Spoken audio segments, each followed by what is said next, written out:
Good morning mga kasimula. Tanghali na pala, magtatanghali na. Magluluto tayo uli ng isda mga kasimula.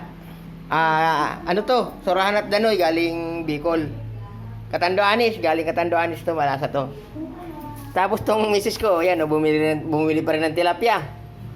Kasi mayroong naglalako dito sa labas, galing Batangas daw, 100 lang ang kilo. Siguro marinig nyo naman ako.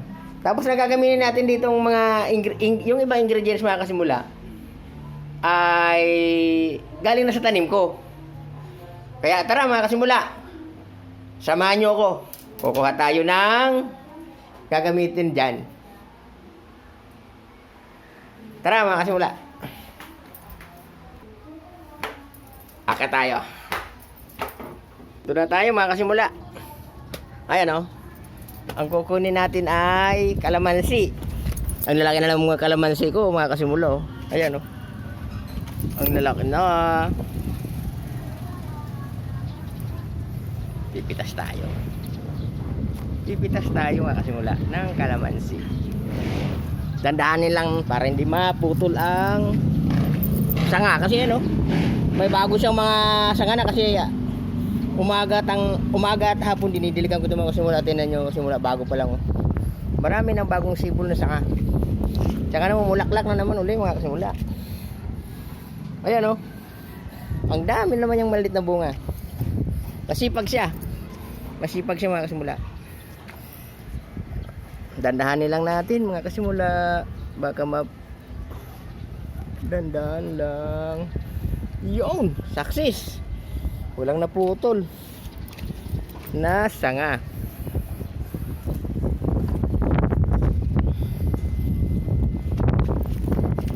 Kunin natin ito mga kasimula para yung nutrients na pupunta rito sa bunga na ito, kasi malaki naman mapunta rito sa iba para mabilis din siyang lumaki. Ayun, nakakuha na tayo ng apat.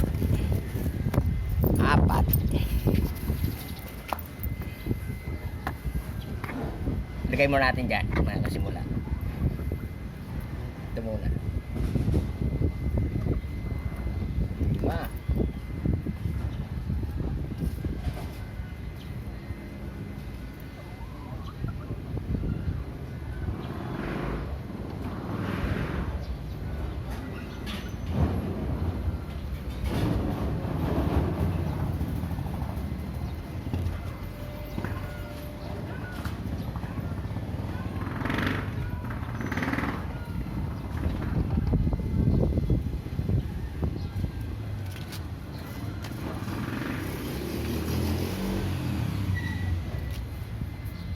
5. Ito mga kasimula oh. Nakakuha ako ng ilan to? 1, 2, 3, 4, 5. 10 piraso mga kasimula. Ang bili ko dito sa isang puno nito ay 100 mga kasimula oh. O diba nakailang harvest na kaya ako dito? Siguro 3 bisis na. Yung mga ganito magkano na to sa palengke? Siguro 10 din. O diba? Ito 190 na lang, makakabawi na ako mga kasimula. 190 na lang. Ay mga kasimula, ito naman yung kukuha tayo ng gulay. Ngayon sa baba yung kasimula oh. Ayan oh. Talbos na lang ng kamuti mga kasimula. Haluan natin ng talbos ng kamuti. Bababa tayo dyan mga kasimula. Punta tayo sa labas mga kasimula. Ito mo oh.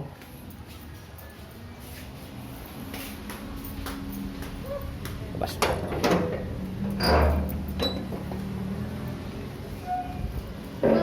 Vlogger na siya. Ha? Ano, yung ginawa ko natulo? Okay na. Ba't di Okay na? Ha? Bayad. Ha? Di ba kailangan? Ikaw naman. Yun lang eh. Late na bagay. Okay ka ng tilapia, yan? Siya. Ngayon mga kasimula, pasok na tayo dito. At mamaya mga kasimula, may pipitasin din ako dito. Mamaya ko na sa inyo papakita sa next vlog. Ito. Sobrang init mga kasimula. Tanghali kasi medyo ano yung ano niya. Yung dahon medyo tapos pa doon. Kuluntoy. Ika kuluntoy sabi niya. Common ano ka kuluntoy. Sa Bicol kuluntoy daw. Ayaw ko sa Tagalog. Ano ba yun?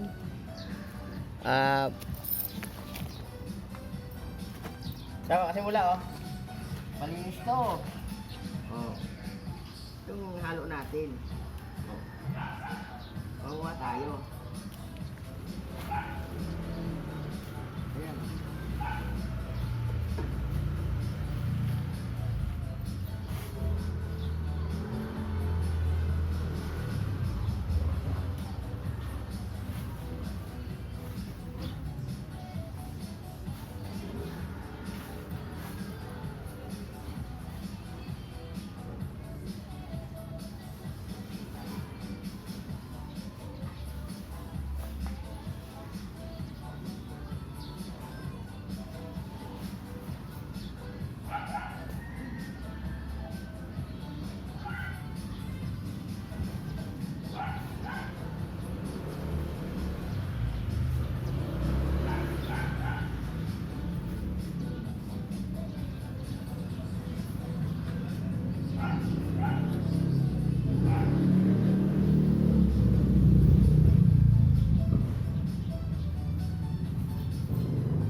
Okay na mga kasimula oh.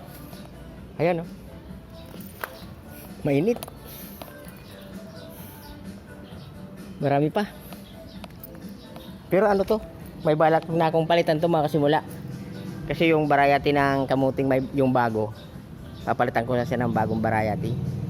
Dito na ako magpapabaging. Yung minsan i-vlog ko na yun eh. Yung ihapong uwi ko sa Bicol. Kasi pag yung minsan magkabigla ang uwi, at least may makukuha na ako dito kaagad.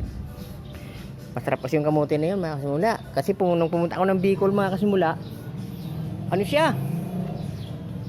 May mukha ng kamote. Wala akong nakakita dun. Talaga stop na yung agriculture dun. Puro na rin sila ano mga kasimula. Yung FB. Wala na, puro na tanim. Mga bili-bili na rin yung araw. Diba, nung estudyante kami. Bernes, uwi kami ng baryo. Uwi kami para kumuha ng mga panggatong, panggulay. Ngayon, iba na mga kasimula doon. Pag Bernes, uuwi sila para lang umuwi at magtambay. Actually, hindi naman siguro lahat. Tapos, ang ginagawa nila pagbalik ng bayan sa payo, yung mga estudyante, parang wala na silang dalang yung mga gugulayin, yung panggatong, kasi mga ano na rin sila, yung mga shelly na rin, yung gano'n na rin gamit nila. Tapos nagbibili sila mga luto. Yung mga luto na yung mga ano nila, yung mga binibili, yung mga luto na. Kaya naisip ako mga kasimula, magandang magnegosyo din yung kantin. Kantin yung magandang negosyo dyan sa atin sa Katanduanes, sa payo. Yun ang nakikita ko pag yung malapit ka sa Kaya pag halimbawa, payo ko lang sa inyo, no? Hindi naman sa yung parang nagmamagaling ako, yung payo ko lang. Pag magpapatayo ko ng bahay, kasi ang mga bahay doon halos puro na bato sa atin. Kasi bato na yan, ibig sabihin, yung gastos nyo malaki.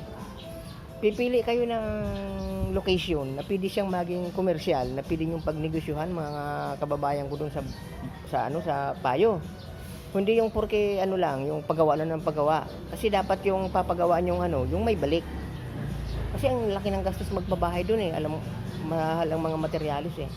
Dapat yung isipin nyo yung may balik sa inyo, kasi hindi naman tayo habang tumatagal, lumalakas, sumina tayo. Yung ibig sabihin, yung pag yung may edad na tayo, yung may pagkukunan pa rin tayo, yung may balik, yung papatayo natin isang bagay. Mga kasimula.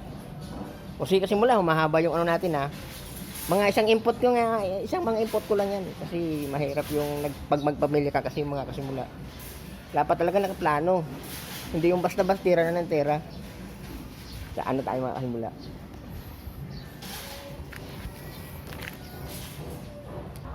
Ito mga kasimula, dito na tayo sa loob. Mga kasimula, ito nagulay din ako kagabi. Ginataan na malunggay na mayroong kalabasa. Tapos yan, may hinalo kong yung daing na dorado. Initin ko lang siya. Isa aside ko dito rin ako magluluto ng isda. Ayan. Ito na mga kasimula. Nahiwa ko na siya. Ito na. Luto ko na oh. Mayroon na siyang siling green, kamatis, luya, at sibuyas. Kulang na lang gulay at kalamansi. Tsaka asin. Yun na lang mga kasimula. Hintayin natin kumulo. Tingnan natin mga kasimula. Mukhang kumulo na. Ayun, kumulo na. Wait lang, saksak muna natin ito. Dilim. Okay. Dilim eh. Yan oh. Yan, lagay na natin ang tikman muna natin mga kasimula ang ano. Tikman muna natin kung okay na ang lasa.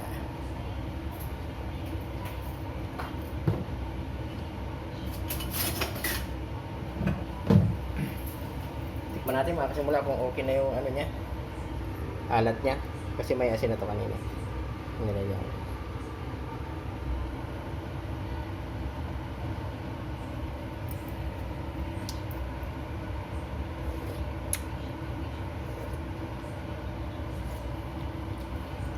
Kulang pa.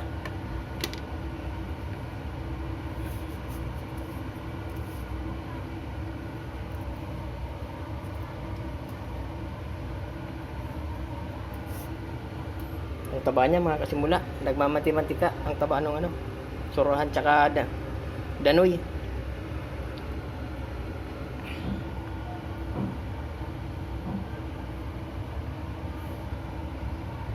Okay na mga kasimula. Lagyan na natin siya ng ano, kasi ma-overcook yung isda.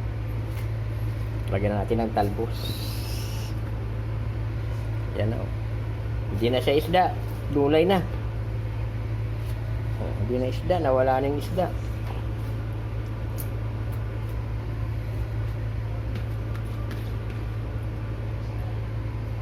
Mahilig kasi ako sa gulay mga kasimula. Yan, tapos yung mga yung mga laga-laga lang mga kasimula, yung mga ano na, yung mga hindi na mga mamantika. Ganito lang. Ayan, lagyan na natin ng kalamansi.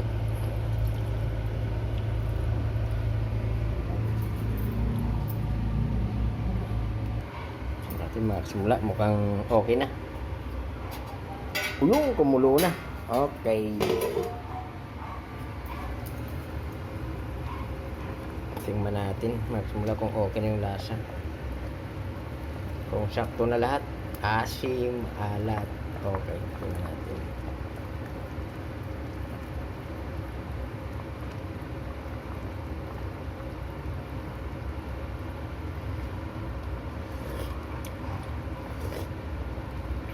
Okay, perfect. Okay na mga kasimula. Patayin na natin yung apoy kasi ma-overcook yung gulay. Ayan. Junior! Kakain na! Dito na lang mga kasimula. Maraming salamat sa inyong panunood. Bye-bye!